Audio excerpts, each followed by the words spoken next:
Alright, what's up YouTube? My name is Carmelo, this is Fingers of Fury. I make finger training devices for climbers and other stuff. So, first off, I'm going to go over another 3D printed hold and what I did last time.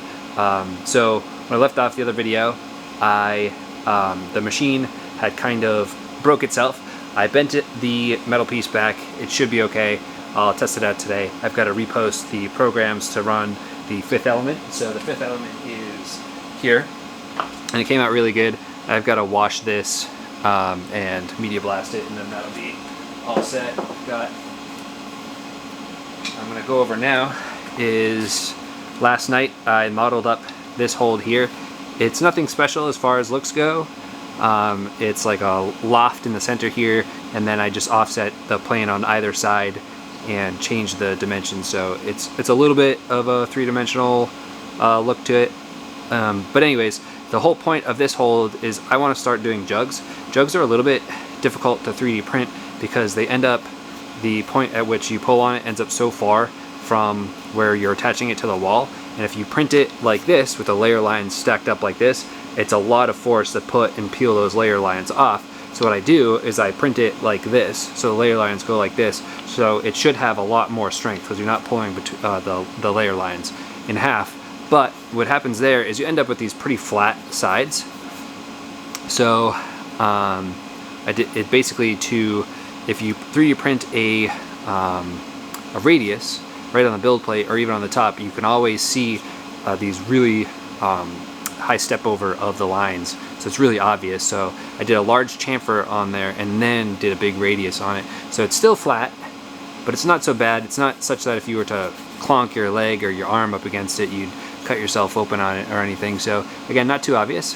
Came out pretty good. That's the part that printed on the bed. So again, this isn't a complex design. I spent 15 minutes on it just to make and print it. And what I got to do now is, once I get the machine set up, I'm going to attach this to the wall. Just pull on it, just as a quick check to make sure it's okay. It's not a crazy strength test or anything, but I'm going to do that. And then I want to print these off in a different color. All of my, I usually just buy black. I just started buying colors to do climbing holds, so I don't want a board of just black holds. So I'm going to get my machine up and running, attach this to the wall, and do some pulling on it, and I'll take you along for what I'm doing today. Cool. So hopefully you can hear me. I got the machine back up and running over here. So for this, I'm not really worried of anything happening with that back sheet metal piece, the way cover. So I'm going to go into the more front garage and get that hold mounted up. I'm probably not going to do any talking to the camera since I'm right next to where my wife is working, and I don't want to just be talking to myself in the garage right next to where she's working. So I just won't talk it through.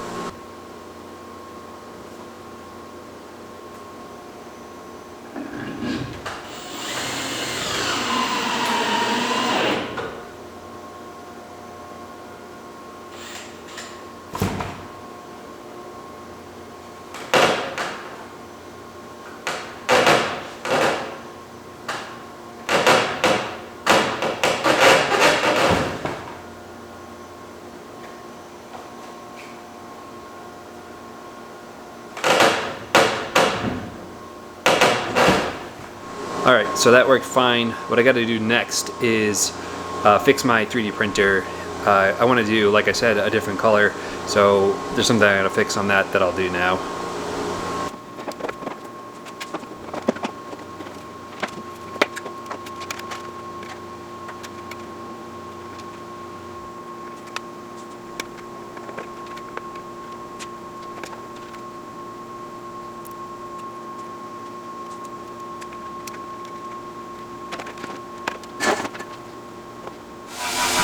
Alright, so it's loud, but the machine next to me is running.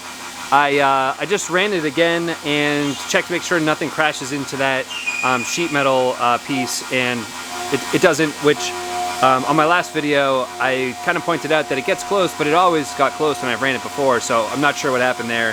I bent it back and everything should be running well, if you can still hear me. So while this is running, I had to take a shower because it was so dirty from being inside the machine. I'm looking to make another one of these. No, I'm lying. The piece that goes inside of this, I'm gonna go sit down and do some CAD work, and hopefully I'll bring you back in when that's done.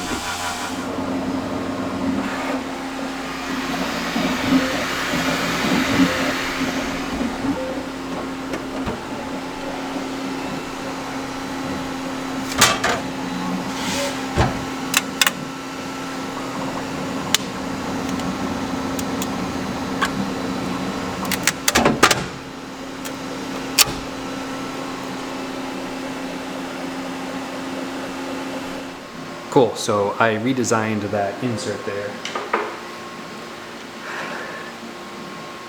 And here's what I came up with.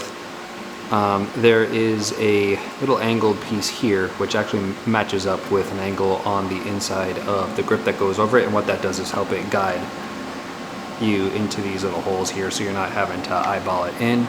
I filled in a little gap. There was a gap there.